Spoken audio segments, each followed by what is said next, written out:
Hello everyone. तो आज हम फिर से आ चुके हैं द लीजेंड ऑफ हनुमान का एक और एपिसोड लेके।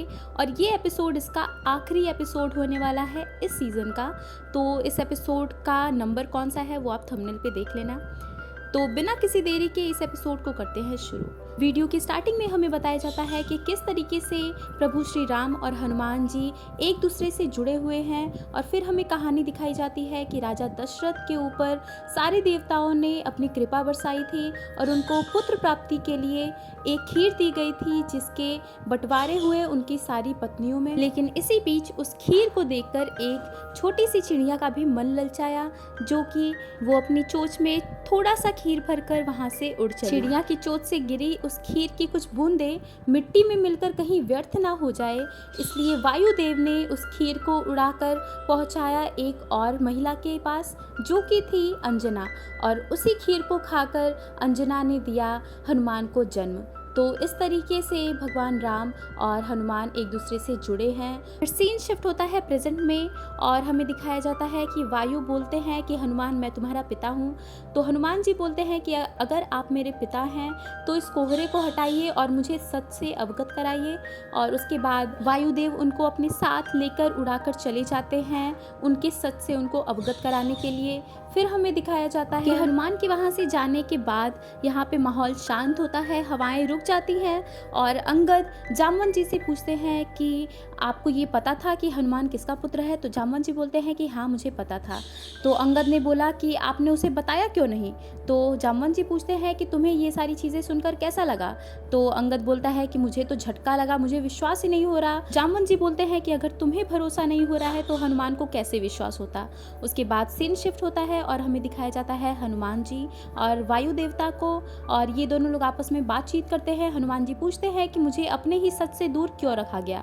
तो वायुदेव बोलते हैं कि तुम्हारे पास इतनी असीम शक्ति है, इतनी ज़्यादा शक्तियां हैं कि अगर हो सकता है तुम्हें इस शक्तियों का पता पहले से होता तो तुम रक्षक बनने की जगह एक भक्षक बन जाते और तुम्हारा सबसे पहला बार तुम्हारे अपनों पे होता। और ऐसा मैं ऐसे ही नहीं कह रहा हूँ, ऐसा हुआ है इसलिए मैं ये बोल रहा हूँ। जैसे कि तुम रावण को देख लो, उसके पास भी असीम शक्तियाँ हैं और वो अब एक भक्षक बन चुका है।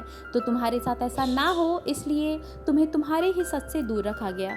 तो हनुमान जी बोलते हैं कि ये सारी चीज़ें करना तो दूर, मैं इसके बारे में सोच भी नहीं सकता। वायु देवता बोलते हैं कि तुम ये सारी चीज़ों पे नियंत्रण पा सकते हो अगर तुम अपनी शक्तियों का सही उपयोग करो, इसे दूसरों की भलाई में लगाओ, ना कि अपने ऊपर प्रयोग करो। राम को आगे एक बहुत बड़ी लड़ाई लड़नी है जो कि तुम्हारी मदद के बिना मुमकिन नहीं है।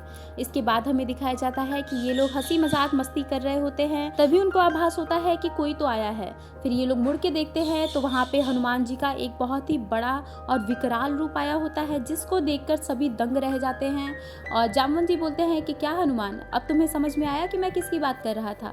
तो हनुमान जी बोलते हैं कि हाँ काका, अब मुझे लग रहा है कि रावण को अपनी कमर कस लेनी चाहिए क्योंकि मैं आ रहा हूँ। जामवंत जी बताते हैं कि ये सारी चीजें इतनी भी आसान नहीं है, क्योंकि जिस समुद्र को तुम पार करके जाने वाले हो उसके अंदर कुछ ऐसे जीव मौजूद हैं जिससे मानव तो क्या देवता भी डरते हैं। और लंका का हाल तो तुम पूछो ही मत, अभी तक हमसे जितने भी राक्षस भिड़े हैं वो सभी कुछ नहीं थे उन राक्षसों के सामने जो कि लंका में मौजूद है। वहाँ पे ऐसे धुरंधर सिपाही हैं जिनसे देवता भी डरते हैं। हनुमान जी अपने बल का पराक्रम दिखाने के लिए एक बहुत बड़े से पहाड़ को उठा लेते हैं और ये चीज़ देखकर सभी बिल्कुल भौचक्के रह जाते हैं। इसके बाद वो बोलते हैं कि आप चिंता मत करिए, मैं माता सीता को ज़रूर खोज निकालूंगा। और उसके बाद वो बहुत ज़ोर से दहाड़ लगाते हैं जिसकी पहुंच दूर दूर तक जाती है और सभी इसको महसूस कर पाते हैं। ये लोग कहते हैं कि महाराज कहीं भूकंप तो नहीं आ गया। तो सुग्रीव बोलते हैं कि नहीं, ये भूकंप नहीं है बल्कि ये हनुमान है।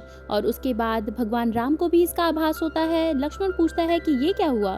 तो भगवान राम बोलते हैं कि हनुमान ने आज अपने आप को पहचान लिया है, उसने अपना वही स्वरूप देखा जो मैंने पहली बार उसमें देखा था और मुझे हनुमान की क्षमता पर तनिक भी संदेह नहीं है।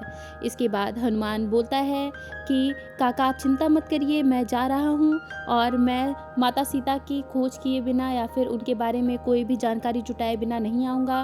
और वो ये बोलकर उड़ पड़ते हैं और इसका आभास समुद्र में रहने वाली एक राक्षसी को भी हो जाता है।